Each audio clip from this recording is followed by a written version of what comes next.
నీకసలు మాట్లాడే అర్హతే లేదు.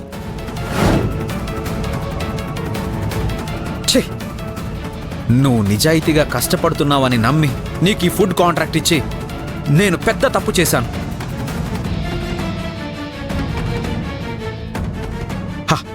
అసలు ఆ రోజే నిన్ను మళ్ళీ ఉద్యోగంలోకి రమ్మని పిలవకుండా ఉండాల్సింది. కర్మకాలి, నా పతనాన్ని నేనే కొని తెచ్చిపెట్టుకున్నట్టయింది.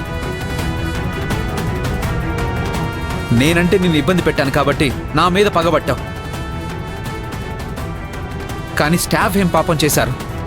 నీ చేతి వంట ఇష్టపడ్డమేనా వాళ్ళు చేసిన తప్పు? సార్, ఒక్కసారి నేను చెప్పేది.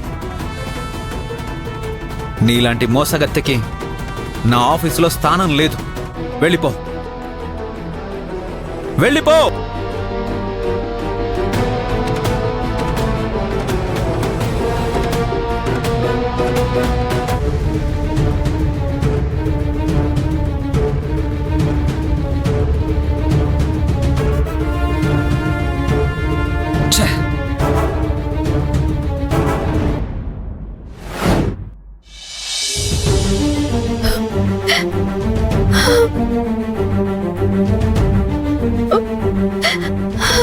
ఏమైంది పెద్దమ్మ?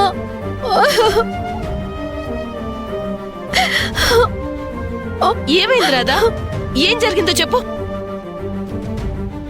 నువ్వు నీ ఫస్ట్ కాంట్రాక్ట్ సక్సెస్ఫుల్ గా పూర్తి చేసుకుని వస్తావని మేమెదురు చూస్తూ ఉంటే నువ్వు ఏడుస్తూ వచ్చావంటే? నా బతుక్కి ఆ ఏడుపు ఒక్కటే మిగిలింది. ఆఫీస్ పార్టీలో ఏదైనా గొడవ జరిగిందా? నీ ఫుడ్ ఎవరికి నచ్చలేదా? అందరికీ బాగా నచ్చింది, కానీ